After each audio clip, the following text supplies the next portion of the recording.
E aí, pessoal? Tudo pronto para mais um mergulho profundo aqui no The Deep Dive. Opa, preparados. Hoje o tema é, digamos, bem quente.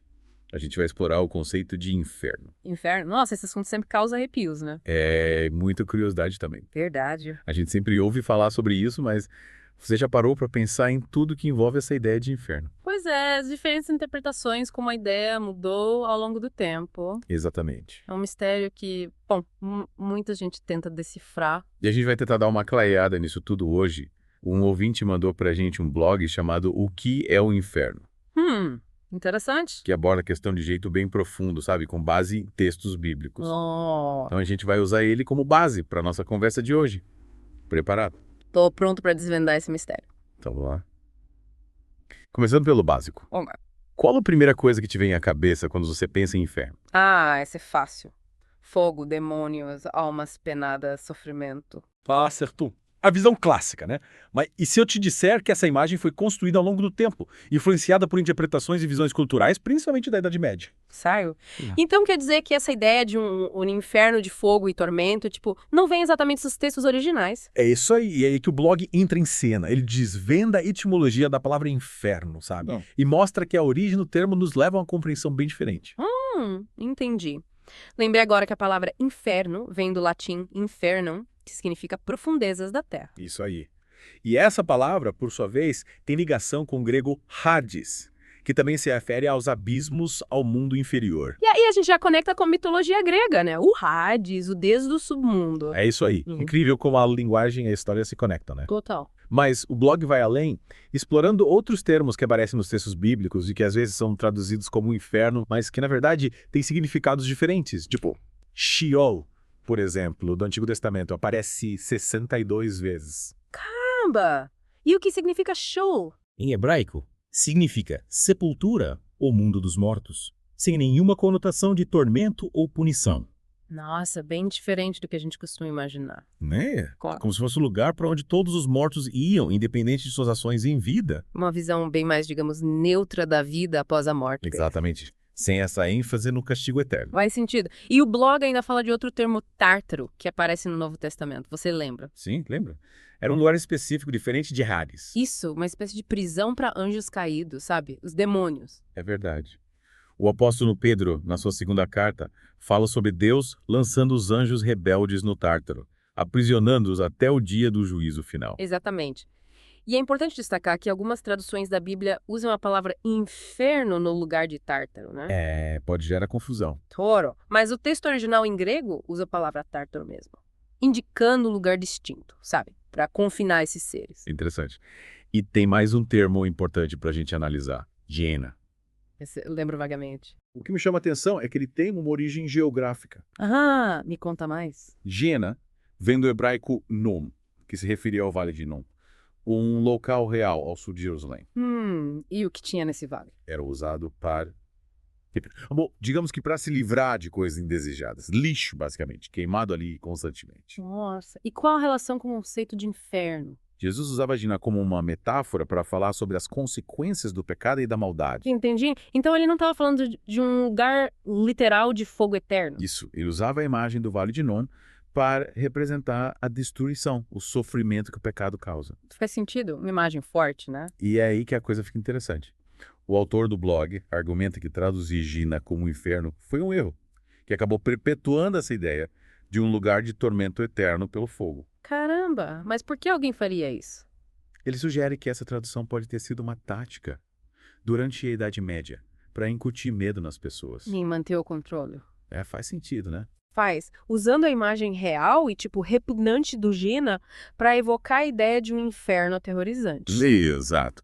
E a gente vê como a interpretação e a tradução de palavras podem moldar nossa compreensão. Totalmente. É impressionante. E já que tocamos no assunto fogo eterno, acho que vale a pena a gente explorar essa expressão com mais detalhes. O que você acha? Concordo. Afinal, essa é uma das imagens mais fortes associadas ao inferno, né? Sim, mas será que é isso mesmo? É o que vamos descobrir. De volta para o nosso mergulho profundo no conceito de inferno. A gente desvendou bastante coisa na primeira parte, né? É verdade. A etimologia, aqueles termos bíblicos, Hades, Sheol, Tartarus, Hiena. que às vezes a gente traduz como inferno, mas que, na verdade... Tem significados bem específicos. E é sobre essas nuances que a gente vai se aprofundar agora. A tradução, né? É fundamental para entender textos antigos, principalmente os religiosos. Imagina o impacto na nossa compreensão de um conceito como inferno. A gente precisa ter cuidado para não distorcer o significado original. E quando se trata de inferno, sempre tem muito debate sobre o que os textos originais realmente querem dizer. Ah, com certeza. O autor do blog, por exemplo, critica algumas traduções da Bíblia por usarem inferno de forma generalizada. Sem levar em conta as particularidades de cada termo, Exatamente. Ele usa o exemplo do Sheol. que se referia ao mundo dos mortos de maneira geral, né? Imagina traduzir Sheol como inferno. Distorce completamente a mensagem original. É como tentar encaixar peças de um quebra-cabeça sem olhar a forma, a cor. No final, a imagem fica toda bagunçada. E essa confusão, infelizmente, acabou moldando a visão que muita gente tem sobre o inferno. Uma visão que nem sempre condiz com o que os textos bíblicos buscavam transmitir. Falando em textos bíblicos, lembrei que o autor do blog defende que o lago de fogo e enxofre não deve ser interpretado como sinônimo de inferno, Ah, é? Que interessante. Onde ele fala isso? no livro do Apocalipse. Ele argumenta que o lago de fogo representa tipo um evento final, um julgamento divino diferente da ideia de inferno como um lugar de tormento eterno. Faz sentido. Mas aí a gente entra num terreno meio pantanoso, né? É cheio de interpretações e especulações. O que seria esse lago de fogo, então? Um símbolo, uma metáfora. Realidade literal. O blog não se aprofunda muito nessa questão, É. mas ele nos convida a refletir sobre a linguagem simbólica dos textos apocalípticos. Que já são cheios de mistério por si só. É verdade. Mas o mais importante, como o autor destaca, é a gente buscar uma compreensão mais profunda dos termos. E além das interpretações simplistas, né? Isso, mergulhar no significado real. E nesse mergulho, a etimologia, a história, a análise do texto, tudo isso é essencial. Com certeza. A gente percebe que o conceito de inferno é muito mais complexo do que aquela imagem tradicional. Do fogo, do tormento. É, muito mais.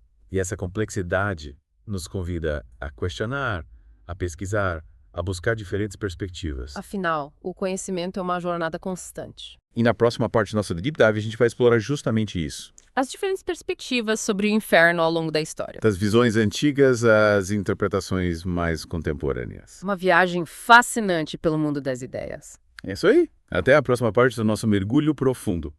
De volta para a última parte do nosso mergulho no conceito de inferno. Ufa, quanta coisa a gente já descobriu, né? Etimologia, termos bíblicos, diferentes traduções. Uma verdadeira imersão. E para finalizar com chave de ouro, vamos viajar no tempo. Viagem no tempo. Para entender como diferentes culturas e épocas interpretaram essa ideia de inferno. Nossa, que legal. Sempre me fascinou como um conceito tão antigo foi moldado por diferentes visões de mundo. Pois é. Nas culturas antigas, por exemplo, o submundo era visto como um lugar de tipo transição. Ah, entendi. Onde os mortos esperavam o julgamento, a reencarnação, Isso, tipo o Hades da mitologia grega. que a gente mencionou antes. Exatamente. Não era bem um lugar de tormento. Mas um reino à parte, com suas próprias regras. Mas aí, na Idade Média, a visão do inferno mudou bastante. Com a ascensão do cristianismo, né? E a busca da igreja por controle social. Aí a coisa ficou mais, digamos, Sombria. aterrorizante. Fogo eterno, demônios torturando almas. Nossa, de arrepiar. E essas imagens acabaram influenciando tudo, né? Arte, literatura, música. Dante Alighieri com a Divina Comédia. Exemplo perfeito. A descrição do inferno que ele faz com círculos, níveis de punição. É impressionante. E essa visão medieval, apesar de ter perdido força, ainda ecoa em algumas interpretações contemporâneas. É verdade.